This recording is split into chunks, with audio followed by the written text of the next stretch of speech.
Bom dia, mais uma vez vamos dar continuidade à nossa aula. Hoje estaremos falando sobre entrevista, um bate-papo organizado. É provável que você já tenha acompanhado em programas de TV ou rádio, canais de vídeo, áudio, na internet, ou lido em jornais, revistas ou site, sobre alguma entrevista. Elas têm uma extensão variada e algumas delas são mais curtas, podem estar inseridas em notícias ou reportagens. A entrevista de hoje é sobre bullying. Serginho Grossman entrevista uma moça chamada Manuela Salles, que ela visitou o programa e, em certo momento, ela colocou que sofria bullying. E Serginho a convidou para uma entrevista. Aí vocês vão poder ver que, mais uma vez, é uma transcrição, é uma fala com transcrição, então está escrito como foi pronunciado. Nós vamos ver momentos de pausas, de hesitações e marcadores de conversa, né? Alternando a conversa, para que a gente possa entender qual foi o tipo de bullying que Manuela sofreu. A entrevista começa, Serginho dizendo que vai falar com a garota que sofreu na escola um problema muito grave. Ela está aqui, há aplausos na plateia, e Manuela vem. Esse vídeo está disponível, essa entrevista está disponível na internet. Quem quiser assistir, hoje eu visitei para poder entender. É da Globo, essa entrevista. A Manuela disse, Serginho disse, a Manuela a gente descobriu numa outra conversa, ela estava sentada aqui, na plateia, apontou o lugar, e foi tão forte que ela disse que eu falei. Vou convidar de novo para ela contar essa história, que é uma história de associação de bullying com racismo e preconceito racial. Vejam, 3 crimes. Associação de bullying com racismo, com preconceito social.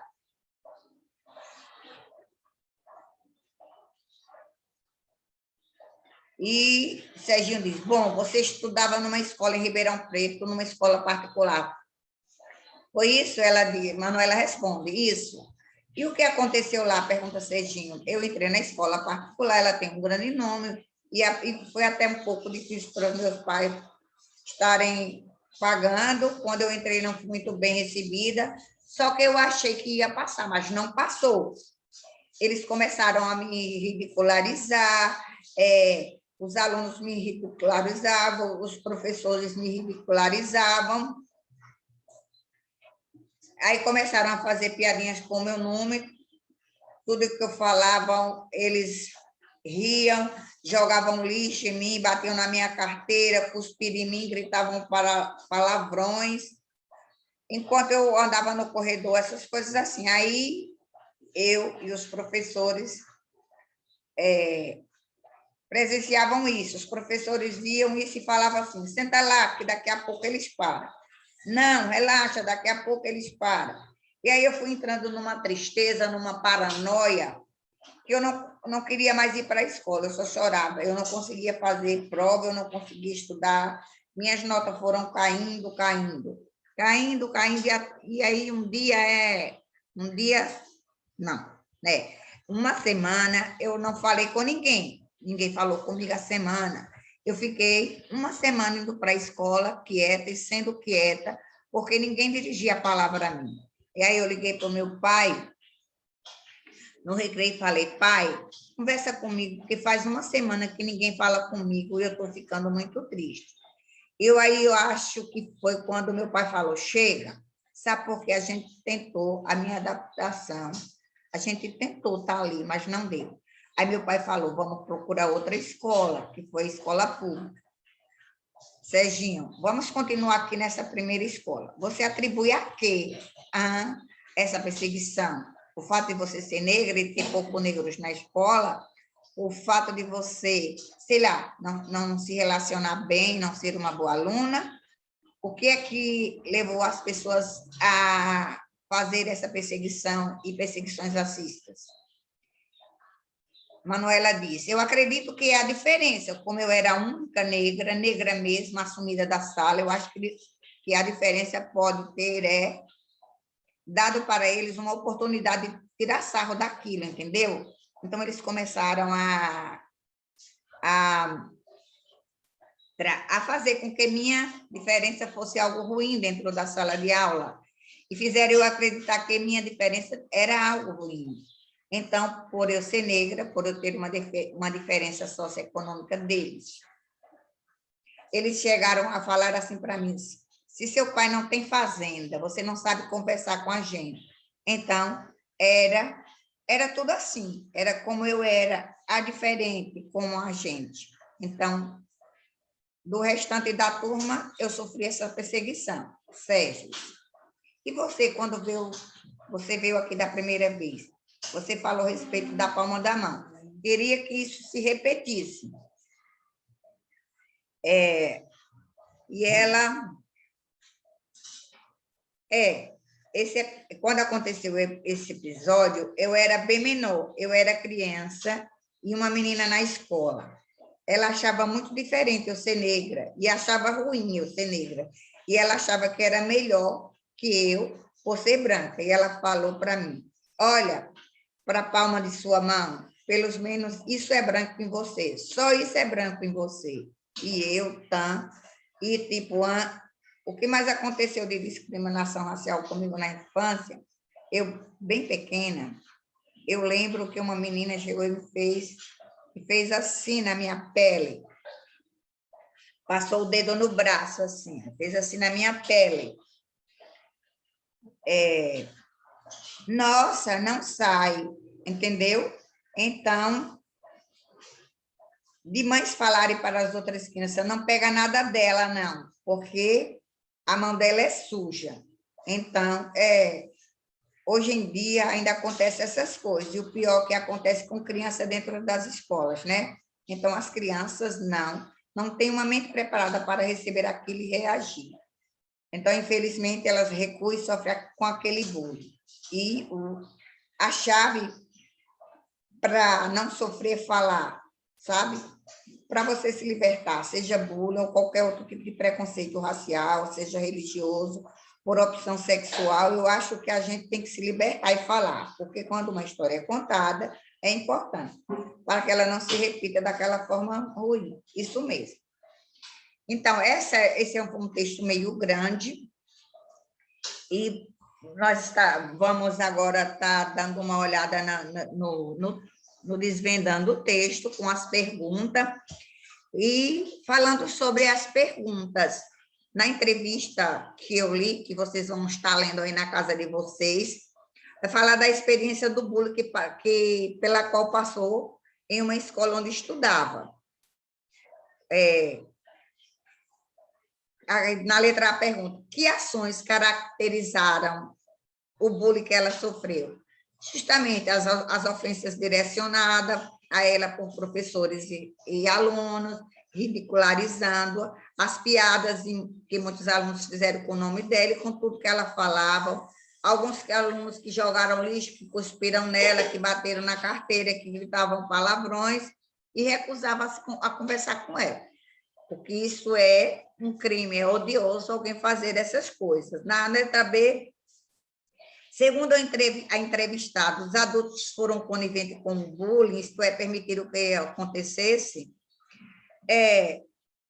Sim, no começo da entrevista, a Manuela disse que não podia dizer nada, que era ridicularizada por professores e alunos. Além disso, em vez de agir a favor dela, os professores pediam apenas que ela fizesse em silêncio ou que ela tivesse paciência, porque, segundo ele, o bullying ia acabar naturalmente, que eles iam se acostumar, como, na verdade, isso não aconteceu. E a questão C, quais foram as consequências do bullying logo que a entrevistada começou a passar por essa situação? Ela não tinha mais vontade de frequentar as aulas, chorava muito e não conseguia nem estudar para fazer as provas. No número 2, a entrevista foi concedida alguns anos após os acontecimentos relatados. Em que época da vida ela ocorreu o episódio da palma da mão, que ela conta na última fala? Quando ela era ainda quase uma criança, e uma outra criança praticou o bullying com ela. Porque a criança aceita a opinião alheia e não consegue reagir. Então, na letra B, ela, o período da vida torna o enfrentamento da situação mais difícil. No caso, quando se é criança, é mais difícil. E assim que você vai crescendo, você vai podendo ter uma reação àquela situação. Mas criança não, criança fica recatada, fica triste, fica sofrida, fica deprimida, mas criança não sabe se defender. Então, na letra C, o que a jovem pensa sobre o bullying na ocasião em que concede a entrevista? Ela entende que é fundamental denunciar todo e qualquer caso de bullying ou de preconceito, e que a história pela qual alguém está passando deve ser conhecida de todos, para que não se repita. Se eu sofro um tipo de bullying ou de preconceito racial ou religioso, ou discriminação, qualquer tipo, tenho que denunciar, tenho que fazer que os outros conheçam a situação que estou vivendo. Aí, na letra D, então, infelizmente, eles recuam e sofrem com aquele bullying. Que palavra revela o ponto de vista da entrevista diante do que ela relata? O advérbio, infelizmente. Então, o infelizmente é um advérbio de modo...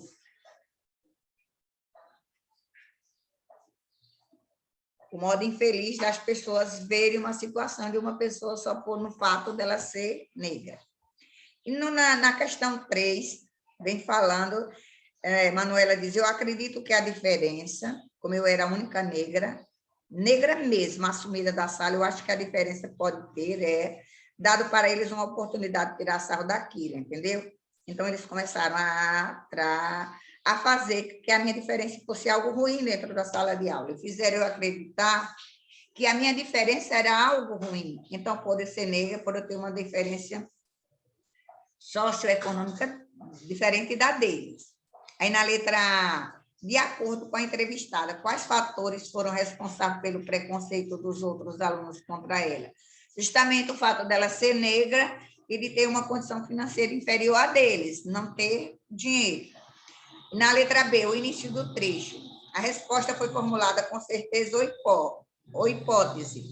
Como hipótese, conforme prova o uso de acredito que. Quando eu digo que acredito que, eu estou dando um ponto de vista meu, que revela um julgamento e não uma certeza. Na letra C, o que ela quer dizer sobre os demais alunos quando afirma que eu era a única negra mesmo assumida da sala?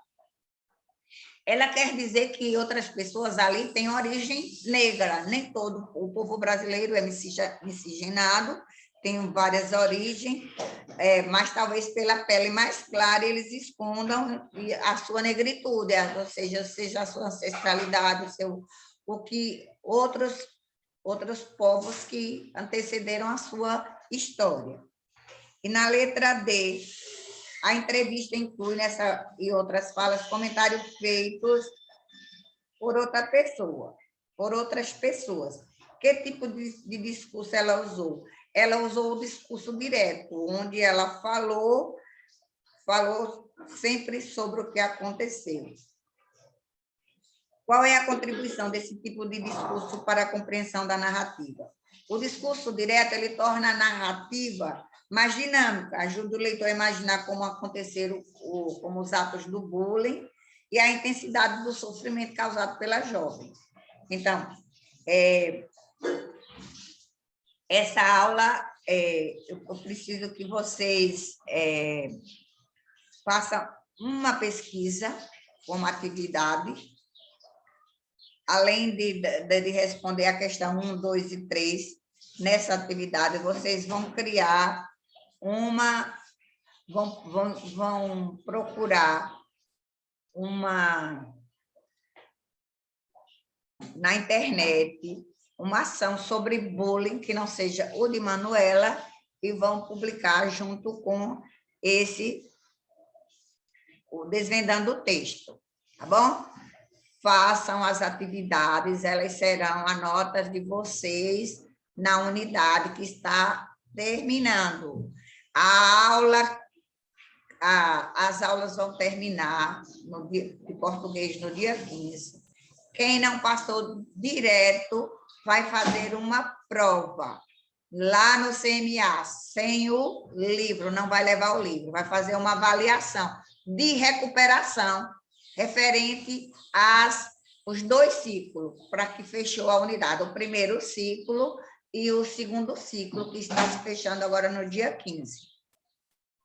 Então, vocês façam as atividades e enviem para que não fiquem com nota vermelha, senão terão que fazer a atividade, terão que estudar aquilo que vocês deixaram para trás durante várias semanas, várias quinzenas. Então, estudem, enviem as atividades. Tenham um bom dia.